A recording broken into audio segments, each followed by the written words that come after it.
9,735 మందికి ఇక్కడ ఇల్లులు కేటాయించి 3 సంవత్సరాలు పూర్తయితే కేవలం ముగ్గురే ఉంటున్నారంటే ఈ కాలనీలో ఇంకా అంతకన్నా దౌర్భాగ్యమైన పరిస్థితి ఉంటుంది చెప్పండి.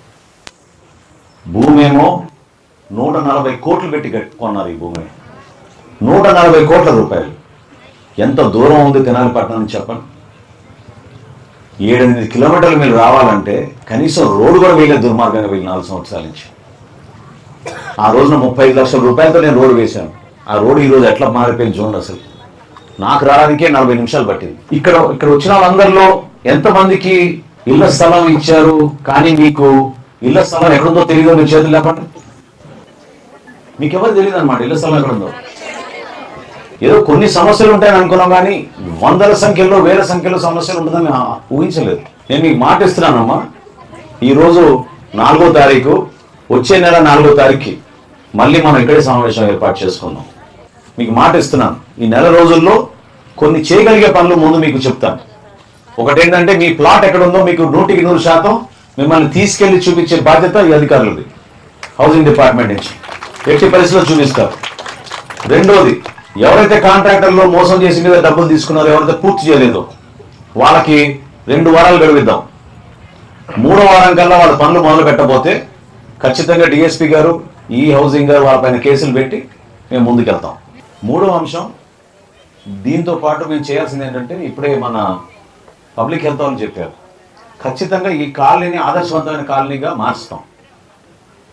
అందులో ప్రధానమైన సమస్య ఏంటంటే, మనం రక్షిత మంచినీటి పథకం తీసుకురావాలి. దాదాపు 2,30,00,000 కోట్ల రూపాయలతోటి మీకు ఒక ఓవర్ హెడ్ ట్యాంక్ ఇక్కడే కట్టి నిర్మాణం చేసి ఇంటింటికి పైప్ లైన్ కొలాయి వేయించే బాధ్యత మాది.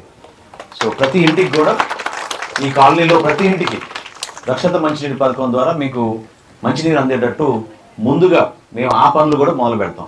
140 కోట్ల రూపాయలు పెట్టి ఈ భూములు కొని ఎవరి లాభం కోసం అది మీకు తెలుసు.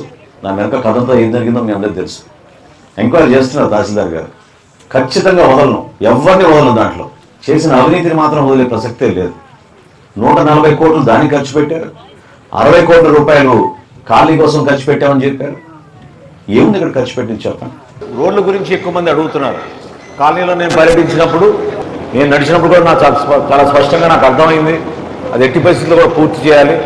దానికి నేను పంచాయతీరాజ్ శాఖ నుంచి 10 లక్షల రూపాయలు నేను మంజూరు చేసి రాబోయే నెల 2 నెలల్లోపే ఖచ్చితంగా మీ కాలనీలో ఒక 2-3 అంతర్గత రోడ్లు పూర్తి చేసే విధంగా ముందుగా ఒక కార్యక్రమం చేపడతానని మీకు మాటిస్తున్నాను.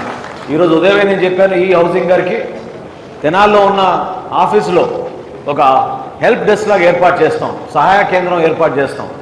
మీరు ఫోన్ చేసినా లేదా మీరు అక్కడికి వెళ్ళినా ఇమ్మీడియట్గా అక్కడ ఒక అధికారి ఉండి మీకు ఆ సమస్య గురించి వివరాలు తెప్పించుకుని కంప్యూటర్లో చూసి ఇమ్మీడియట్గా మీకు స్పందించే విధంగా ఒక కార్యక్రమం ఏర్పాటు చేస్తున్నాం.